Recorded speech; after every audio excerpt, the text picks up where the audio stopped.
धुळे शहराजवळील गरताडबारी येथे भरधाव वेगानं आलेल्या ट्रकनं एका चारचाकी वाहनाला उडवल्याची धक्कादायक घटना घडली असून या अपघातात मुंबई येथे कार्यरत असणारा तसेच धुळे जिल्ह्यातील बोरकुंड येथील रहिवासी असणारा पत्रकार हर्षल भदाने पाटील याचा जागीच मृत्यू झाला असून अन्य 2 जण गंभीररित्या जखमी झालेत। मुंबईत पत्रकार असलेला हर्षल भदाने हे बोरकुंड येथे आपल्या गावी आलेले असताना धुळे शहरात आले होते। सायंकाळी बोरकुंड गावी परत जात असताना गरताड गावाजवळ रस्त्याच्या कडेला त्यांची गाडी उभी होती। यावेळी समोरून आलेल्या भरधाव ट्रकनं त्यांच्या वाहनाला जोरदार धडक दिल्यानं त्यांची गाडी लांबपर्यंत ओढत नेली। यावेळी हर्षल भदाने पाटील यांनी स्वतःला वाचवण्यासाठी वाहनातून उडी मारण्याचा प्रयत्न केला, मात्र त्याच वेळी ट्रकच्या मागील चाकात येऊन त्यांचा जागीच मृत्यू झालाय। तर या चारचाकी वाहनात हर्षल पाटील यांच्या सोबत असलेले अन्य 2 जण गंभीर जखमी झाले आहेत। त्यांना धुळे शहरातील खासगी रुग्णालयात दाखल करण्यात आला आहे। या दरम्यान या घटनेमुळे धुळे शहरासह जिल्ह्यात एकच खळबळ उडाली आहे। धुळे शहर पोलिसांनी सदर ट्रक चालकाला व त्यांच्या एका सहकार्याला ताब्यात घेतलं असून पुढील तपास करत असल्याची माहिती पोलिसांनी यावेळी दिली आहे।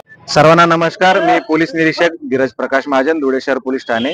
आज संध्याकाळी गरताड या गावाजवळ एका ट्रकने 3 व्यक्तींना एका चारचाकी वाहनात असलेल्या 3 व्यक्तींना उडवल्याची माहिती मिळाली आणि सदर ट्रक हा चाळीसगाव चौफुली मार्गे धुळे शहर येथे चाळीसगाव क्रॉस इथे छत्रपती शिवाजी महाराजांच्या पुतळ्याजवळ येऊन जे बांधकाम होतं तिथेही 2 वाहनांना त्यांनी उडवलं होतं आणि इथं थांबलेला होता। सदर अपघातामध्ये एक वार्ताहर मयत झाल्याची आम्हाला बातमी मिळालेली आहे। एक त्यातला गंभीर जखमी आहे आणि एक किरकोळ जखमी आहे। असे 2 जखमी सध्या उपचार घेत आहेत। सदरचा अपघात करणारा ट्रक चालक आणि त्याचा सोबतचा क्लीनर यांना आम्ही ताब्यात घेतलेला आहे।